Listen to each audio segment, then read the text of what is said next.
Well, welcome. Good morning. Good morning, and welcome to the Center for Spiritual Living Cultural Coast. I'm Reverend Theresa, and I'm just so happy that you're here with me. Welcome to my living room. Actually, it's my office now. So welcome to my office, and thank you so much for bringing me into your home this morning. Bobby was just teasing me, counting down, saying, okay, there's 10 people here, there's 11 people, there's 12, there's 13, there's 14. And my mind quickly went to our very first Sunday. Our very first Sunday when we met, it was the end of February 2019. And I looked out the window, it was all glass. And I looked out there at the people that had lined up to come in, and I didn't recognize hardly anyone. I didn't know who they were. And I thought, who are these people? Where do they think they're going? They must be in the wrong line. And look now. Look now. I do know you. I know most of you. And we've created family. And it's just so exciting. It's just so incredibly exciting. And I'm so grateful for the technology that has allowed us to do this. The technology that allowed us, the spark of genius within Bobby that said, okay, we can put this together within literally hours of when we decided we weren't going to meet that Sunday in March. And we pulled this together. And I am just overwhelmed with gratitude for you and for the technology and for this thing called life. Centers for Spiritual Living is a global organization. It's a global organization. We have centers and teaching chapters all over the world, actually. And it's a philosophy and a way of life that I like to say is 24/7. You know, it's not about just Sunday morning. So while I'm grateful that you tune in on Sunday morning, because it would be really lonely to do this in my office and not even have anybody on the other side of the camera that I'm speaking to. But it's about so much more. It's about how we live our lives. It's about what we do on a daily basis or a moment by moment or a second by second basis. It's what we do with this thing called life. It's how we engage with it, how we come to an understanding of what it is and who we are. And that's more than just Sunday morning, isn't it? So, and what's really a game changer, and this is just a little plug, is taking classes. Taking classes, you really get to engage with this material and these ideas and this way of thinking in a way that truly does become your way of life. And so I encourage you always to join us at that level too. So today, we are concluding our 30-day challenge. I put forth a challenge on November 4th to you to have 30 days of gratitude for this month. That Thanksgiving doesn't have to just be one day. It can be a whole month. And really, I think it can be a lifelong process of filling ourselves with gratitude for everything, for everything. And I hope you've come to a place this month that feels like it does want to be a part of you. And so I would love for you to share that with us. I'm going to invite you, as I do every Sunday morning, to join us after the service on Zoom. We send out the link and everybody's welcome. And we can talk this morning specifically about how this 30-day challenge, how this practice has enlivened you, or maybe even how it has challenged you. And we can be a support to one another in that. My talk title this morning is Obsessively Grateful, because that's what I'm calling us to do, to be obsessive about this spiritual practice of gratitude. And I want to begin now in prayer. So if you would join me, please, in a spiritual mind treatment. And the purpose of this treatment is to really fill ourselves with a sense of gratitude, a gratitude for purpose in life, for our very breath, and for what we are here to do and to be, and how we can become a greater expression of the divinity that lives within us. So join me, please, in this knowing that there is only one thing ever happening. There's only one thing. There's one life.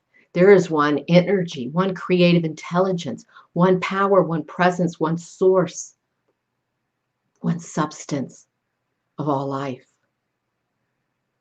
We can call it God, we can call it spirit, source, energy, whatever we call it. Let us come to know it now.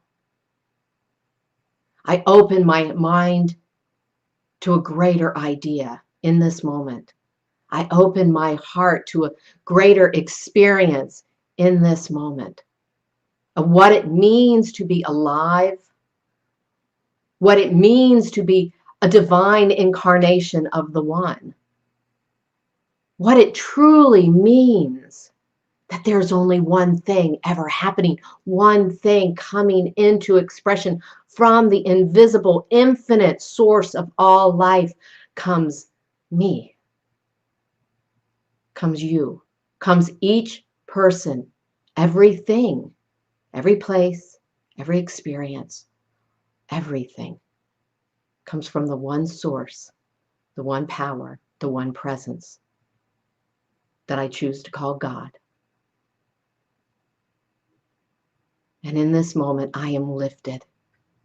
I am lifted in this awareness that I am its hands and feet, heart and mind. I am the presence of the divine right here and right now. And what I know for myself, I know for each person within the sound of my voice.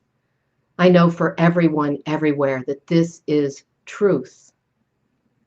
And there is no limit, no border, no boundary upon its expression. Right now, I claim a freedom, of fullness, a greater experience and expression of the divine than ever before. I am inspired this morning. I am touched. I am lifted by a word, by an expression, by a lyric in a song, by the movement and the feeling of the music, by a sharing in the reading. I am touched and lifted to a place that I've never been before, where I know that I know that I know that I am that. And I am unbridled in its expression, that my way is made easy and clear and definite, and that I have within me the courage and the brilliance and the creativity to express this divine life as it seeks a freer, fuller experience through me, as me, because it is me. Ah, yes. I know this to be true, and so in great confidence and clarity and excitement and expectation, I release this word and allow law to do its good and perfect work. And this truly is a world that works for everyone. And so it is.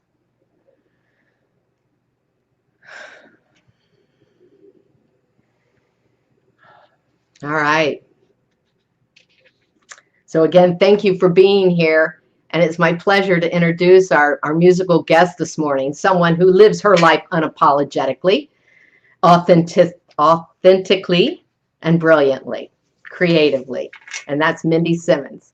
Please help me welcome Mindy Simmons. Thank you, Theresa.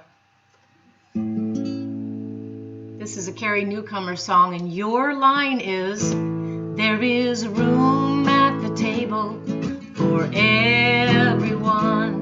And that line comes every other time. So pay attention. Happy Thanksgiving.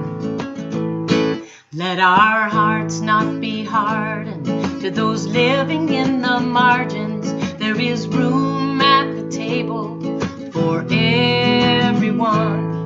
This is where it all begins.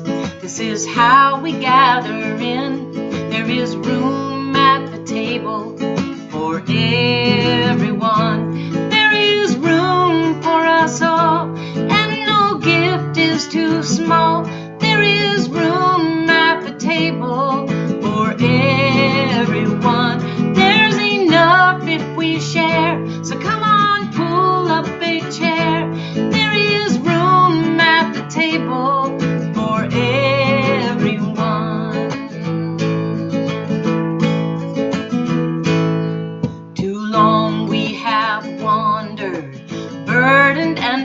done. There is room at the table for everyone. Let us sing the new world in. This is how it all begins. There is room at the table for everyone. There is room for us all, and no gift is too small. There is room at the table for everyone. There's enough if we share, so come on, pull up a chair. There is room at the table for everyone.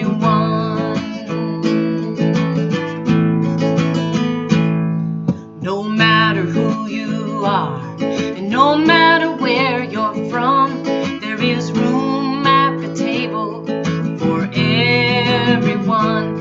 Here and now we can be the beloved community.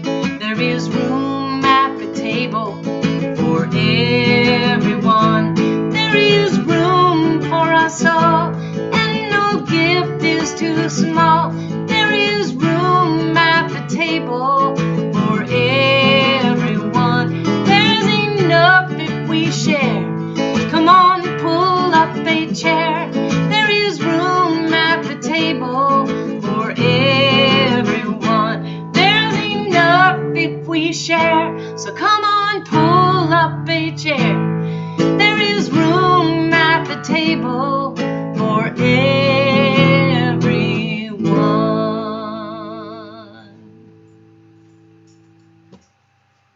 And now I'd like to introduce Susie for a reading. Thank you, Mindy, and good morning, everyone.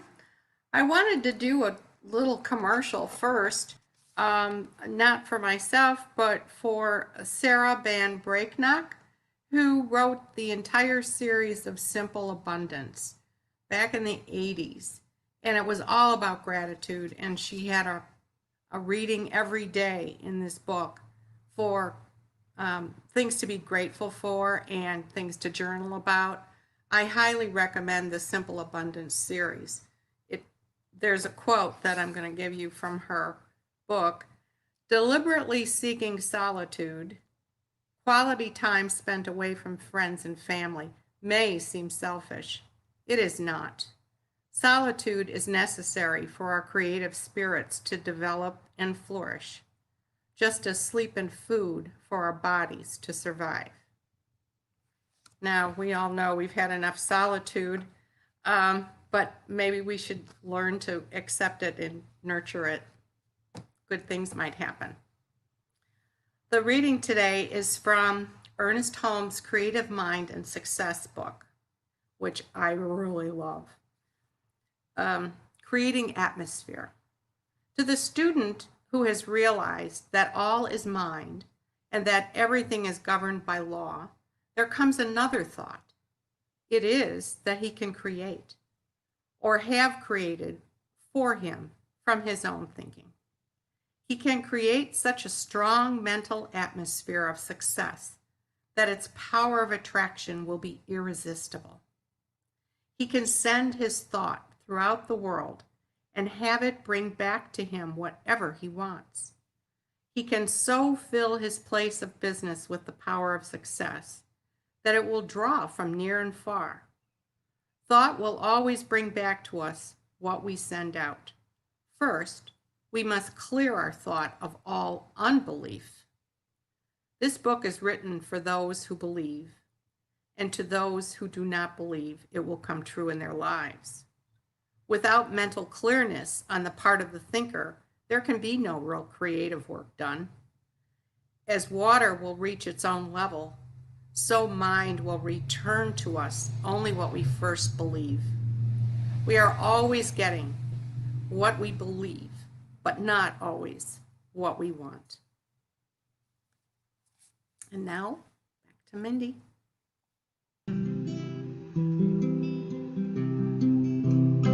So this is a Peter Mayer tune, and many of you know it. So please, because you're muted and or you can't do that delay thing, go ahead and sing along. I was raised in the Episcopal faith, and dutifully went to church every Sunday. And when I heard this song as an adult, I was totally taken by it because it is my truth. And I played the song over and over again, so much so that my son, when he was little, this is when I was introduced to it, he's 21 now, he would be like, "Mom, can we listen to some other song?" Well, you'll understand when you hear the words.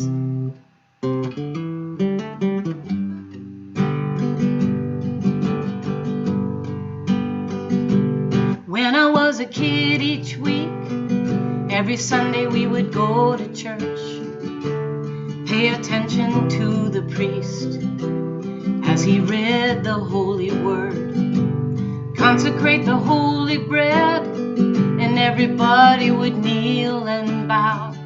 Today the only difference is everything is holy. Everything is holy now.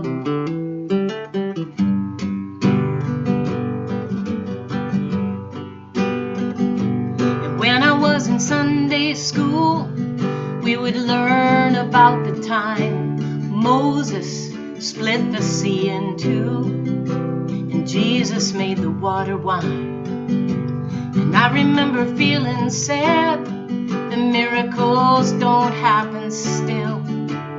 But now I can't keep track, 'cause everything's a miracle.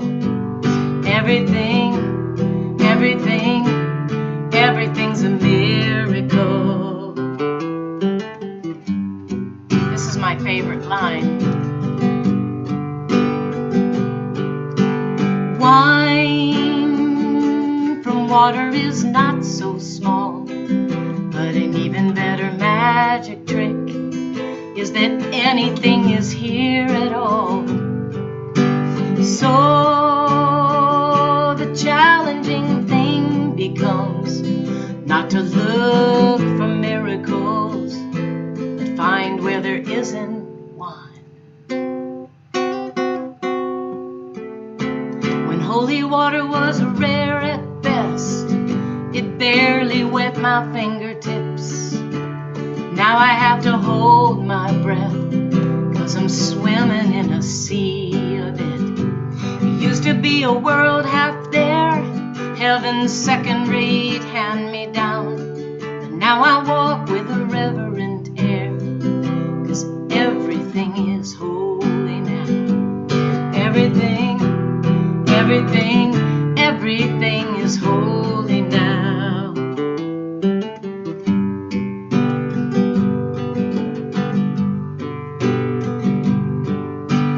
Read a questioning child's face and say it's not a testament.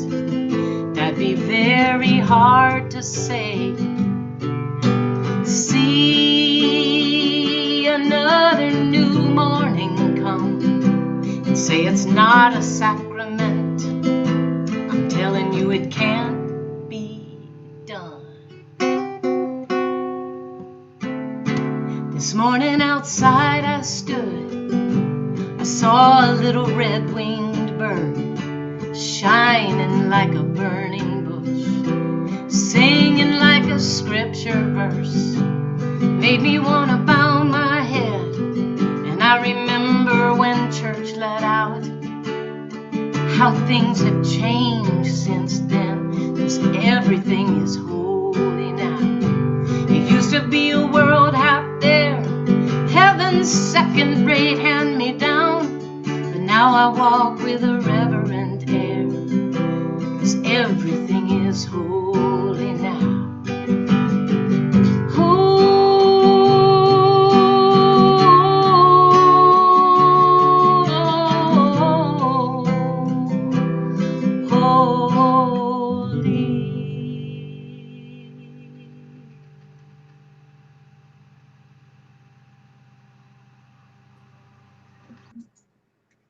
Whew. Wow. Mindy, thank you. Thank you. I am a tad verklempt. Tad verklempt. That was absolutely a beautiful rendition of that song. Thank you so much. Thank you.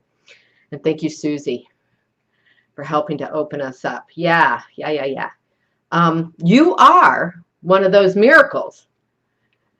You are holy now and ever have been and ever will be. That is the awesomeness of who and what we are and what I want to talk about today. You know, this idea of being obsessively grateful. I mean, we can be grateful for the fact that our heart is beating, for the air that is moving through our lungs, for the mystery of life that is us. That mystery that has created us. For gratitude for that hidden principle, Ernest Holmes calls it, that's within us, the urge, the ideas, the inspiration that moves through us. Ernest Holmes, in Living the Science of Mind, said that there's a divine spark within, which uses the mind and the body for its own self-expression. Take that in. It's a divine spark that uses us, uses the mind and the body for its own self-expression. He goes on and says that this is the divine person, capital D, capital P, the divine person back of our personality, a unique manifestation of the living spirit. It is never alike in any two people. And he goes on to say, yet it is rooted in the one life, the one presence, the one power. And then he goes on and he encourages us not to want to be like other people, but to, quote, develop what we really are. To develop what we really are. As Mindy just sang, walk with a reverent air, right? To be that, to be that. So I give thanks today for the gift of life and for the freedom to uniquely express it. To uniquely express it. Brene Brown, in her book, Daring Greatly, points out that our society is calling us to constant striving for sameness. Striving for sameness. It is constantly calling us to some perfection, some level of amassing material wealth. And isn't that what our marketing seems like it's all about? And she suggests that it dulls who we uniquely are. I agree 100%. And the more time we spend in quiet, in solitude, as Susie suggested, in the quiet sanctuary of our own mind and partaking of the one mind, we find really the real source of inspiration, right? It's not in the marketing. It's not in the TV ads. It's not in the commercials. The real source of inspiration is at the center of our being, as Ernest Holmes suggests. It is the real creative power. It is the real creative power. So he poses a good question for us, and I want you to contemplate this morning. Are you living from that center? Are you living from that divine spark? Or are you thinking, especially at this time during COVID and being a little more still and in your home, maybe a bit more, or are you thinking that you're detached, that you're separate, that you're divided and alone and inadequate? Truth is, we all have a direct connection to this infinite presence. The question is, what are we doing about it? Are we taking advantage of it? Are we using it? Are we allowing it to use us? Again, Ernest Holmes, in Living the Science of Mind, said, to find this true center is the end and aim of our search. It's the whole thing. It's what life's about. It's the end and the aim of our search. This true center, this divine person that is within us, as he says. And it has, in a sense, one hand in the hand of God and the other outstretched to humanity. I'm reading a quote from Ernest now. One hand placed in the hand of God and the other outstretched to humanity. For the person who finds himself in God will discover God in others.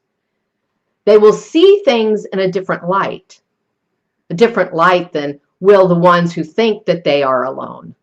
And they will draw strength and inspiration from life itself. And no one can live without God and be whole. So utilizing this time in solitude to see things in a different light, to draw strength and inspiration from this. It makes my shoulders relax. It makes the tension melt from my body. Does it you? It puts my mind at rest, this idea. It opens my heart. And it's simple. And I believe, unlike some of the principles that we talk about, I believe this is easy.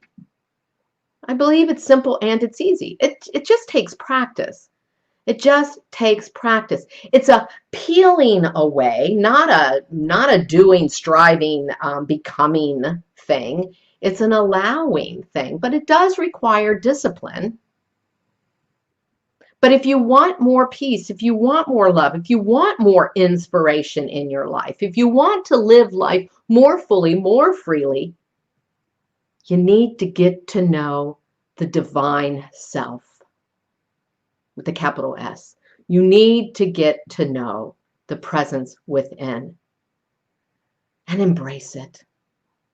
Embrace it. This is really a perfect time. It's a gift that 2020 has given us, isn't it? It's a little slower pace. We can see it as a gift. Gratitude is one way. Gratitude is one way that we can really open ourselves to the divine presence. We start by giving thanks for life itself, for our life. Every morning, wake up and give thanks. And that gratitude then opens us to more. It opens us to more good in life. So I began this month, again, with a challenge, right?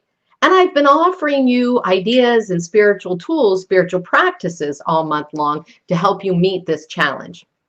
So we've talked about gratitude journals, gratitude jars, the ABCs of gratitude to help you go to sleep at night, letters of gratitude, which, by the way, I received some this week. So thank you so much for those of you that did that. We've talked about visualizing and affirming your good in advance. That is such a cool practice to get in a habit of. You know, you can do a gratitude journal in the morning, but include maybe 3 things or 2 things even that you want to see happen in your day. And then in the evening, pull out that journal and count your blessings. Take a look back and see, how did that meeting go? How did that phone call go? How did that trip to the store go? It's been a great practice for me, this giving thanks in advance. And again, I invite you to join us for the Zoom time after this. It starts at 12, and let's share about how that's worked for you. I have so enjoyed this deep dive this month, this deep dive into gratitude, and I hope you have too. I want to just review the areas of life that we've looked at this month in terms of gratitude. The second week, of course, the first week we talked about spiritual practices and the benefits. Second week, gratitude as a prescription for health. Because there are physical benefits. You know, just in simplistic terms, you know, you can't be depressed or sad or worried or angry or resentful when you're feeling gratitude. I mean, they can't coexist. They just don't coexist.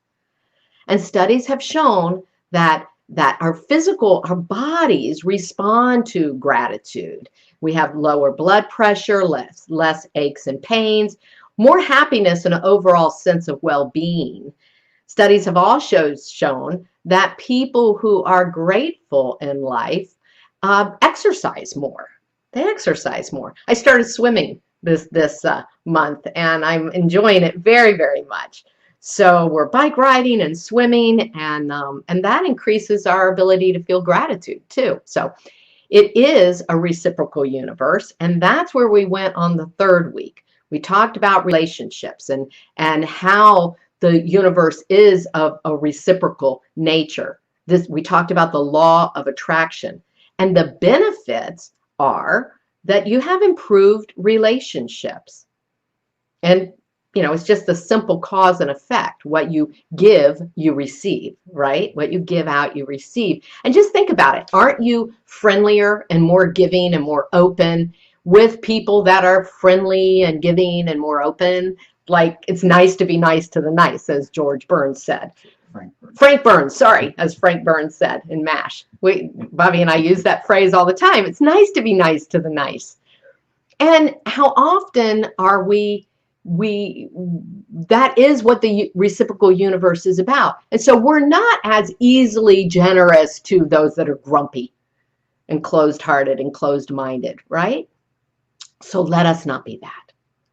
Let us be open and joy-filled and filled with gratitude. I also invited you to engage in forgiveness practice.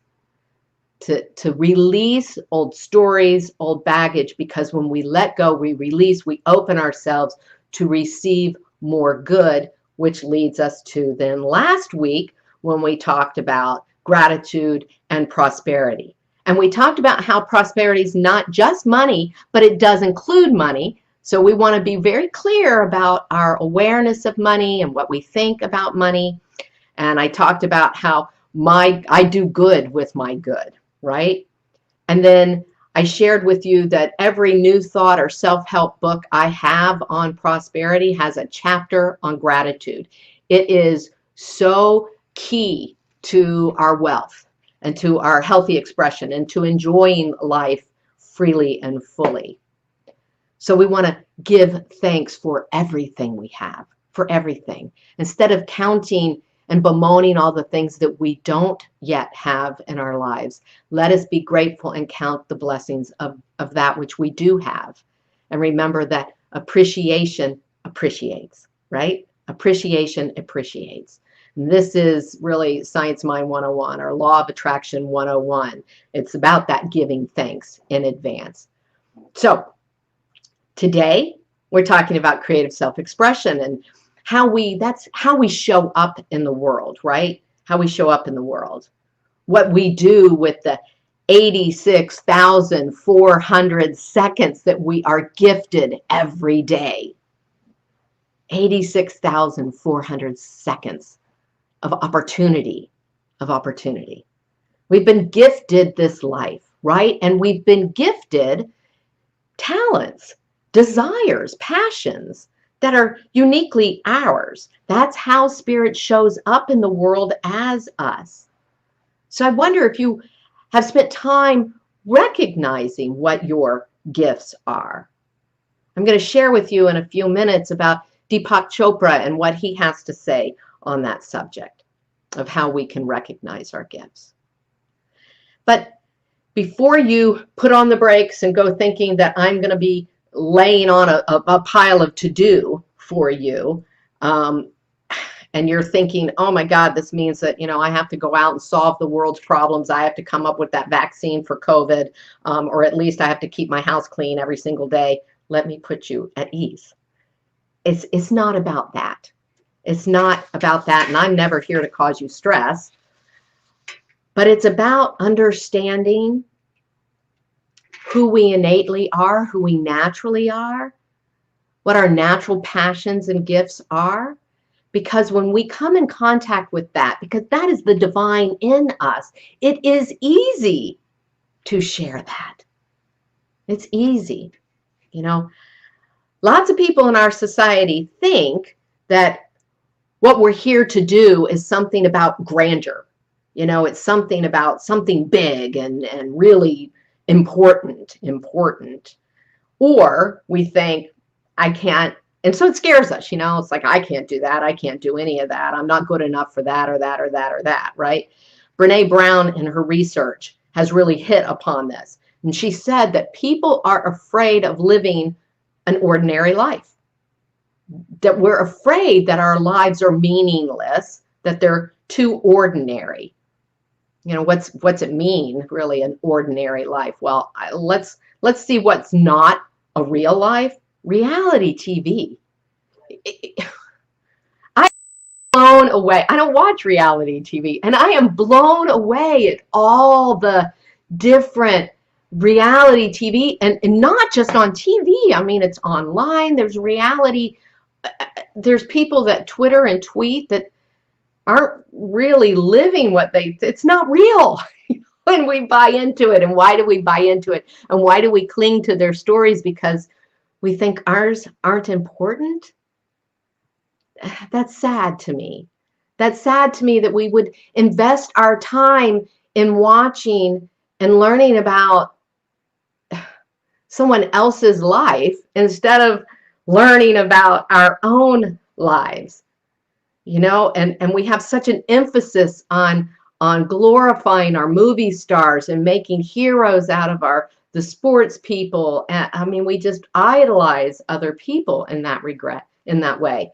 And I think about how could you and I ever really be ordinary? We're not ordinary, we're extraordinary. We're an incarnation of the divine, each and every one of us.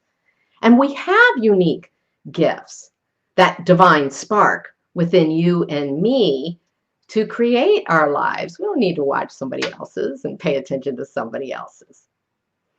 So Brene Brown, she goes on and she says, so we're plagued by a scarcity mentality, and that's what's behind that.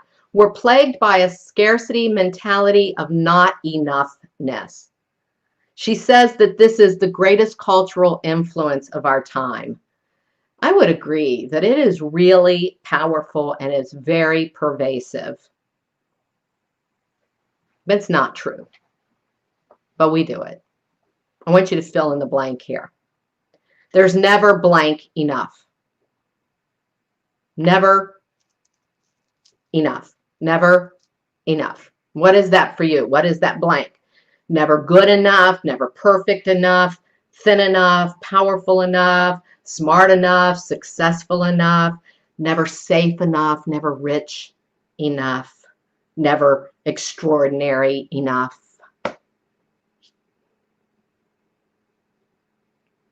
Brene Brown shares from Lynn Twist's book called The Soul of Money. And she says, in the first thing in the morning, we say, I didn't get enough sleep. And then the next thing, I don't have enough time to do all the things that's on our to-do list that day, right? You know, so they go on and they talk about in their books how we spend so much time, so much of our day, so many of those 86,400 seconds hearing and explaining and complaining and worrying about what we don't have. What we don't have enough of, where we think we're inadequate. Me? I realized in reading all of this that I go to bed many, many nights and say, I didn't get enough done. I'll say to Bobby so many nights, I had a really busy day, but I didn't get anything done. Can that be true? And what bar have I set for myself? What kind of unrealistic bar did I set for myself? Brene Brown goes on to say that this constant assessing and comparing of our lives, families, marriages, jobs, homes, cars, clothes is self-defeating. It's self-defeating, and it's an unrealistic view of what life is about. And that is exactly my point. That is exactly my point this morning. That life's not about that. Life is about expressing our divinity. Again, like I said, uniquely, naturally. And it's a process of self-discovery that can be fun. It's about finding and honing our gifts and talents. As Ernest Holmes said, developing what we already are. Developing what we already are. takes a level of awareness. It takes a commitment to doing it, and it takes discipline. It's a spiritual practice, but it's easy to do, to come to this understanding of what life's about and who we are as divine beings, that we are inseparable and unstoppable in that. And to do that, we need to let go of false ideas of not enoughness. I am absolutely enough. You are absolutely enough. You are absolutely enough. So, how do we recognize what our unique gifts are? Do you know? I took some insights from Deepak Chopra's website. I think he is a brilliant teacher, and he is a brilliant father. I had heard a long time ago when I was raising my children that he taught his children that their job was not to get straight A's or good grades while they were in school. That wasn't their job. Their job in school was to find what they're passionate about, what they love to do, and what they're good at, what their gifts are, And then when they graduate, when they become adults, then what their job is to give those gifts in service of the world or to the world. So what are your gifts to give? Do you know what your uniqueness is? So here's some of Chopra's pointers that I found on his website. They suggest that you ask yourself, what were you drawn to as a child? What were you drawn to as a child? Think about that. Maybe do a journaling session on this. What were you drawn to as a child? For me, I was playing outside. I was playing outside a lot. I enjoyed my grandparents' garden. I enjoyed crafting and creating with my grandmother. It was real sense of freedom to do that. I also enjoyed dancing and performing. I loved dancing and performing and making my family watch me perform as I danced on the ottoman and did my Tina Turner imitation. And how does that inform me today? I'll let you decide. But they also suggest that we then ask, what are we drawn to now? So what did we do as a child, and what are we drawn to now? What do we really resonate with? What are we passionate about? What motivates you? Ask yourself, what motivates me? What do I love? And what are my values? We talk about this a lot. What's important to you? What are your core values? And then they suggest that you make a list, and you make a list of all the different areas in your life. Now, we've talked about health, wealth, creative self-expression and relationships. They add in here personal development, spirituality, religion, recreation, hobbies. And then they suggest that you make a list of all these categories and make a list of all the things that you love in each category, all the things that feel really important to you in each category. And, you know, there's also online, you can find, you know, personality assessments or strength finders, strength assessments online. And here's another idea that they suggested on the Chopra website, which I thought was really fabulous. Ask someone. Just simply ask someone. Ask your friends and family, you know, people that you know, and you can make it a fun group thing. You know, if you think about your best friend right now, you can come up with one or two qualities that they have, characteristics, gifts, and talents that they have that you really admire. And you can share that with them and then ask them, so what about me? We have some crazy ideas about who we are and how we show up and what people think of us. So maybe it's a good idea to ask someone else. I have a workshop that I created years ago called Divine Expression Discovery. And it is exactly about this. It's about finding who and what we are. And I think I'll offer this in a couple weeks, maybe early December. I'll find a time that's going to work, and we'll offer it on Zoom. Ernest Holmes said that personality is what a person does with their individuality. Personality is what a person does with their individuality. That's the uniqueness of us, the individuality, that we are part of that wholeness, that oneness, but yet we are unique and distinctive and different. And so again, I want to assure you that this can be pleasurable. It can be fun, this kind of self-discovery. So if you're like me and you love dancing, but you weren't really the size of a prima ballerina and you're not going to be a rockette, then what are you going to do with your passion for dancing? Well, I read about a woman who had a passion for dancing and was not going to be a professional dancer. And she created a business doing international tours to different countries for the specific purpose of seeing their cultural dance and learning about and trying and having fun with cultural dance. And so she's introducing people to other people, other cultures, other ways of being, and creating interest and connections in that way. Isn't that fabulous? I love that one. So it may not be in your cards to start a new business, and that's perfectly okay. Again, I said, I'm not here to stress you out.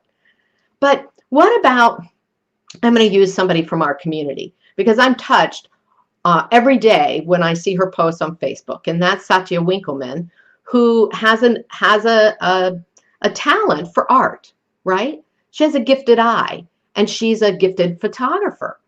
But Satya, out of her passion for life and her love of nature, takes pictures of sunsets and posts them on Facebook for all of us to be uplifted and inspired by them, right? It can be that simple. It can be that simple. No gift is too small, like Mindy's saying. And then I'm going to share another one with you. Some of you may have known him, Erwin Wolfson, Reverend Karen Wolfson's husband. He had a gift of presence. Simply who he was, how he showed up with you when you went to have a conversation or engage in him in any way. He was very present with you. He was patient and respectful. And I always walked away from an exchange with Erwin feeling valued, feeling important, feeling special, feeling like I was loved. See, it doesn't have to look like a reality TV show. You know, this allowing spirit to express through us. On Deepak's website, I read, who you are, what you do, and how you show up in the world is sacred and unique. So let us share that in the way that it brilliantly, naturally comes through us. I give thanks for you, for your gifts, for your freedom to explore and express those gifts. I give thanks for every moment, for this breath, for the opportunity to be in gratitude. So here's my big challenge. I don't want you to stop now. 30 days is going to be up tomorrow, but why stop? Let's be obsessively grateful about everything in life for this gift of life. Namaste. And now we're going to go back to Mindy and have another song. Oh, I love being with you on Sunday mornings, Theresa. Even when I'm not the guest artist, I love what you have to say. You always uplift me. So happy Thanksgiving, everybody. This is a David Roth Thanksgiving song. And I'm always thrilled this time of year to be able to gift this song to everybody with open hearts and open ears. As we come around to take our places at the table, a moment to remember and reflect upon our wealth. Here's to loving friends and family, here's to being able to gather here together in good company and health. May we be released from all those feelings that would harm us. May we have the will to give them up and get them gone. For heavy are the satchels full of anger and false promise. May we have the strength to put them down. May the light of love be shining deep within your spirit. May the torch of mercy clear the path and show the way. May the horn of plenty sound so everyone can hear it. May the light of love be with you every day. May we wish the best for everyone that we encounter. May we swallow pride and may we do away with fear. For it's only what we do not know that we have grown afraid of, and only what we do not choose to hear. May the light of love be shining deep within your spirit. May the torch of mercy clear the path and show the way. May the horn of plenty sound so everyone can hear it. May the light of love be with you every day. As we bless our daily bread and drink our day's libation, may we be reminded of the lost and wayward souls, the hungry and the homeless that we have in every nation. May we fill each empty cup and bowl. May nothing ever come between or threaten to divide us. May we never take for granted all the gifts that we receive, being ever mindful of the unseen hands that guide us and the miracles that cause us to believe. May the light of love be shining deep within your spirit. May the torch of mercy clear the path and show the way. May the horn of plenty sound so everyone can hear it. May the light of love be with you. May the light of love be with you. May the light of love be with you every day. Namaste.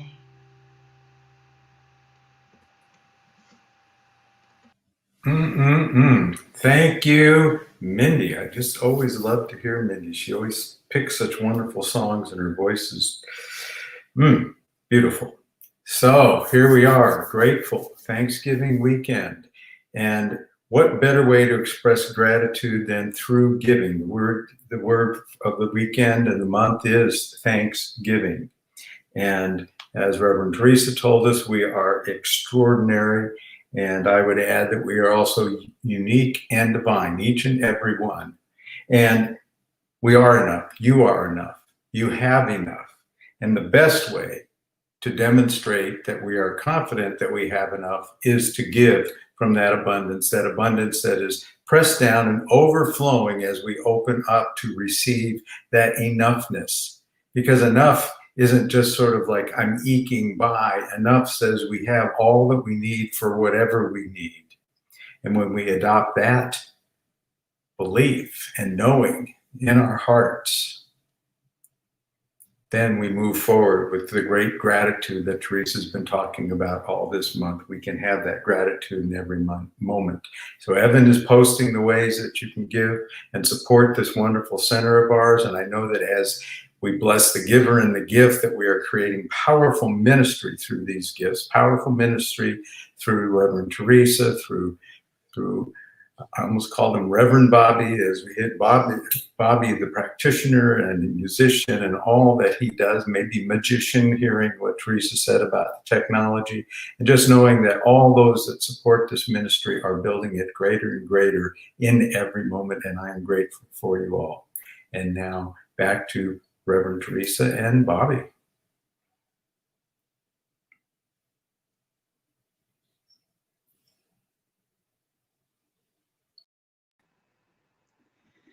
Thank you very much, Reverend Emil. Thank you so much. Everybody join in. I receive the gift of life.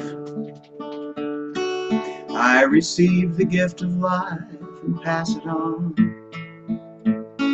I receive the gift of love and pass it on. I receive the gift of joy and pass it on.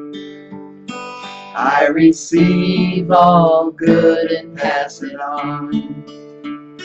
I receive the gift of life and pass it on. I receive the gift of love and pass it on. I receive the gift of joy and pass it on. I receive all good and pass it on. Oh, I'm so happy right now. I'm just bubbling over. Thank you all so much. I just thank you, Mindy. Just brilliant this morning. As Rev G said, your song choices were just spot on, just brilliant. Your delivery, perfect. Thank you, Susie, for selecting your reading, which was so great. And Rev G, thank you for being part of our community. I want to and thank Evan for being our woman behind the scenes here, you know, with her postings. I want to bring your attention to the fact that where she posted the ways of giving, we have a new address. We have a new mailing address. When Bobby and I moved, we got a P.O. box that's closer to our home and also less expensive or more affordable. So we're excited about that. So please make note of the change of address. And just a couple other things very quickly that I want to let you know to be watching for. I'm going to send out an email probably tomorrow morning.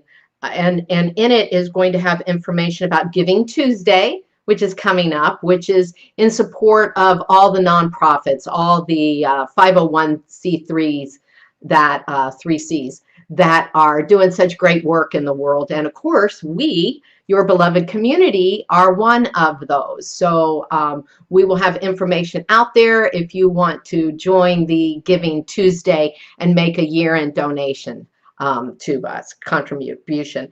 I'm also going to have the information about membership in there, which right now we're in our membership drive through January. And that's for new members and existing members to just recommit, re-up. That's all we're asking you to do. And also want to just give you a little teaser that we've got some special holiday events coming up. We are doing a chorus event with Unity of Sarasota. That's going to be on Sunday, December 20th. It'll be a live stream event, no live audience. We will be social distancing and wearing masks and singing.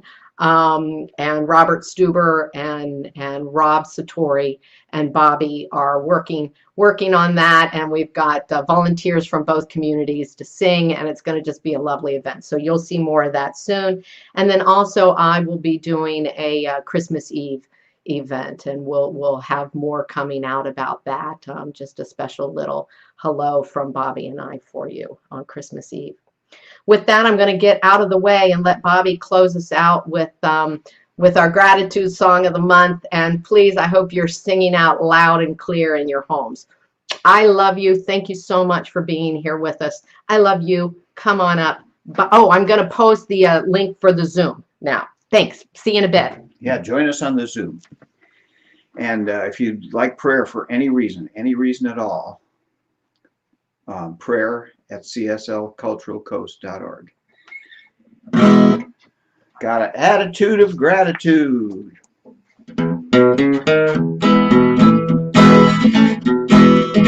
I've got an attitude, I've got an attitude, I've got an attitude of gratitude.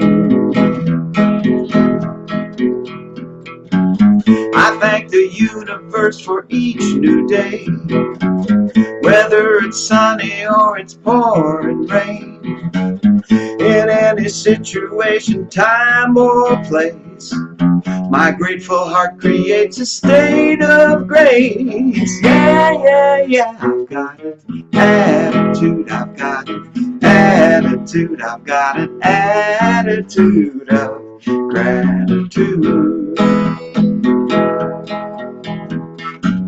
The darkness taught me how to praise the light. Wrongness makes me hunger for what's right. Now there's not any place where I don't see heaven's blessings pouring down on me. Yeah, yeah, yeah. I've got an attitude, I've got an attitude, I've got an attitude of gratitude. When Jesus fed the hungry multitude, he did it with a grateful attitude. Although it looked like there was not enough, he thanked his Father for abundant love. Yeah, yeah, yeah. I've got an attitude, I've got an attitude, I've got an attitude of gratitude. I won't be waiting when my ship comes in. Won't trade my here and now for something then. I'm finding pleasure in the simple things. It doesn't matter what tomorrow brings. Yeah, yeah, yeah. I've got an attitude, I've got an attitude, I've got an attitude of gratitude.